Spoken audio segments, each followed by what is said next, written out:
When it comes to Scavengers Reign, honestly, as somebody who is probably more so a casual sci-fi fan, this is probably one of the best sci-fi things I've seen in such a long time, especially a sci-fi thing that wasn't a sci-fi comedy, sci-fi action, or thriller, just a sci-fi animated show, which definitely had some sense of peril, but wasn't like somebody was constantly chased throughout the whole movie.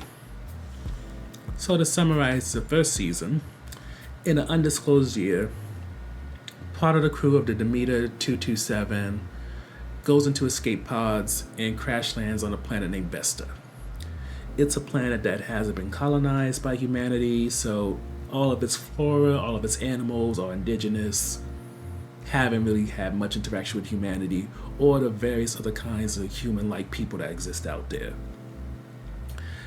The members who escaped, whether it's Ozzy, who has the help of this robot named Levi, Sam, who was the captain of the ship, and Ursula, who was seemingly the botanist, or Cayman, who was a representative of the company that owned the Demeter. These three sets of characters we follow throughout the 12-episode season. Ozzy and Levi are working on trying to get a distress signal out, while also trying to figure out a way to survive by creating a little garden to make food and stuff like that. Cayman, he basically just curls up into a ball and is just waiting on death to get to him, and hopefully death comes swiftly.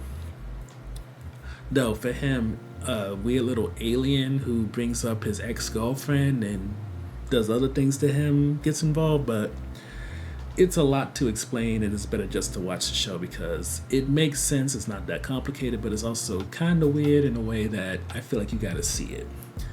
Which brings us to Sam and Ursula, who, unlike Ozzy, who doesn't really in the beginning move around much because she's just trying to get the distress signal out, or Cayman, who pretty much is static whenever possible, Ursula and Sam travel. Ursula is very interested in the different flora, the animals. She has a journal where she's writing everything down about what does what. And Sam, being a captain, he's focused very much on bringing the Demeter down because there's a shuttle on there where he can get his people and also the cargo that they had, which was actual people, off to some colony or outpost where they can perhaps get rescued properly. But when it comes to Sam and Ursula getting what they want, when it comes to Ozzy getting what they want, and Cayman extending his life despite seemingly not wanting to, no one has it easy. And in fact, when it comes to the planet Vesta, between the insects, the animals, even the plant life, they make it so that for everyone's individual goal, there is a question of whether or not the longer they stay there, the less chance it has to happen. So, top level highlight when it comes to this show is just the world building. When it comes to the different types of plants, when it comes to different type of animals, there isn't any type of basic, slight modification of what we see in our world. There are inventive animals and insects in the way they move. The plant life is all varied in ways that really enchant you. And this isn't some Japanese animation. It's not like Violet Evergarden where it's like the top level, like, oh my god, this is so gorgeous. This was originally made for Adult Swim. Well, what preceded this was made for Adult Swim. It is very much of that ilk. It's not overly fancy, but it's good enough in a way that you can still get a sense of awe of looking at everything, especially as you follow Ursula and Sam's journey because they're the ones who engage the most with the planet, and it really makes you invest in what they're doing to the point that in some episodes you may wish that there was if it makes you wish that instead of this being on Max, maybe it was on Amazon Prime, because Prime has that X-ray thing where you can kind of get information on what this plant is and what this animal is and maybe what its name is, because you come to a point where you just want more information and what you get is not enough for your curiosity. Piggybacking off that, one of the things we appreciate about this is that there's consistent quality. And yes, while we was originally watching it, we did kind of feel like it had that, downturn during the second episode, and then the third episode it was good because this released in 3 batches, episodes 1, 2, 3, 4, 5, 6, etc., etc.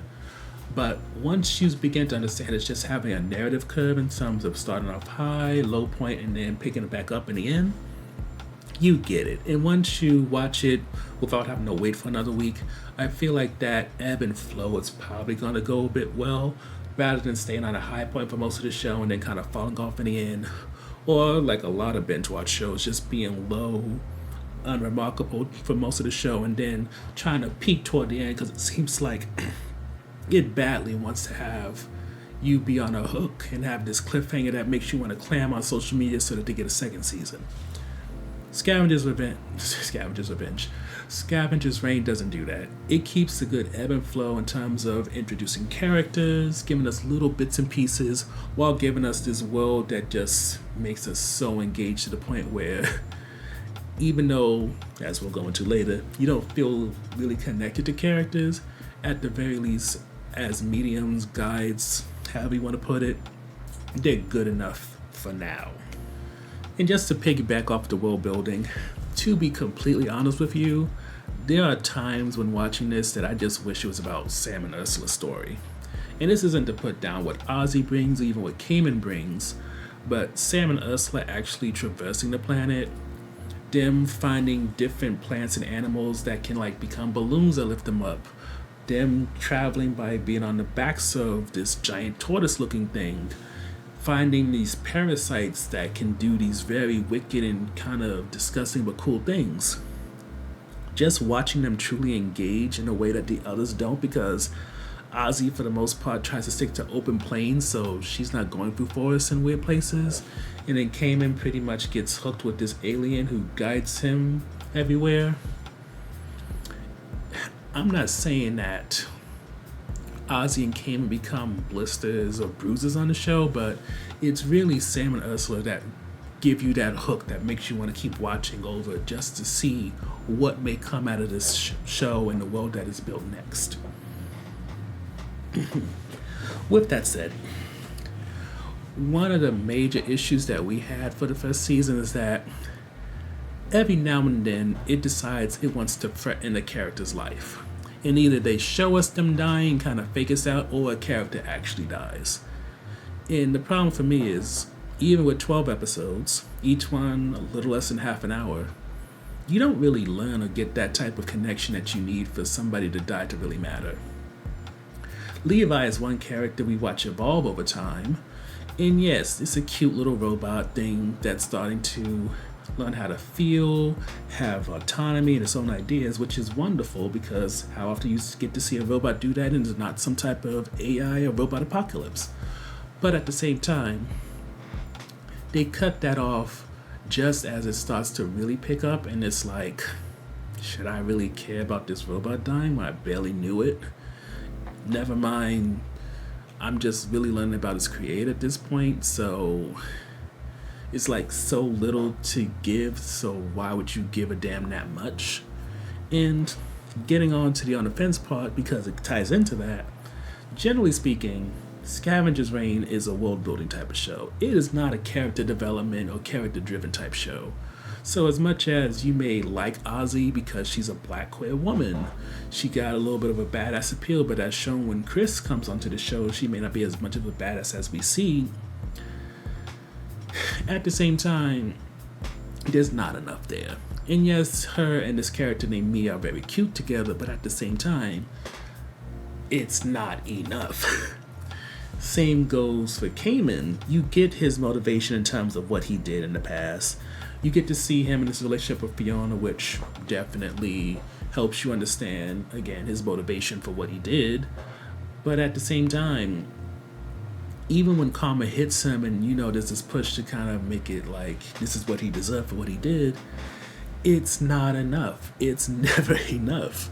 And even when it comes to Sam and Ursula, who were the hooks when it came to this show because of the world they expose us to. Sam, while he was not a Rambo type, which was a benefit to the show, he's boring. He's an older man The only thing we really learn is that he was the captain of the ship. He apparently had a girlfriend before he went on this voyage, but they ended things, and it's just not enough. And even Ursula. Ursula is the main one who's curious, who's looking into different plant life, animals, and all that. We learn not a damn thing about this woman, besides the fact that she had an interest in plants before she came to the planet Vesta. She has this picture that's shown either in the first episode or during the intro, and you're not told anything. You're not told if she's somebody's mother, if she has a partner. There's no background. In most of these characters, you only get tidbits. You get just enough to differentiate them, and I swear to you that it is one of the main things that in the second season that this show can improve on is just give me something about these characters besides the most basic thing. Give us, you can easily switch for the second season to character development and just focus on that, because I feel like at this point the world has been established more than enough. Now make it so I care about the people who live in the world rather than just the world itself. But despite the passion and frustration, overall I still feel like in modern times, at least in my recent memory, this is probably one of my favorite sci-fi productions. I would even say, in terms of total memory, The Fifth Element is still going to be one of my favorite sci-fi movies, but I feel like in a sphere of that, and maybe it's just because I've seen too many sci-fi dramas that have been trash lately, Scavengers Reign is definitely up there.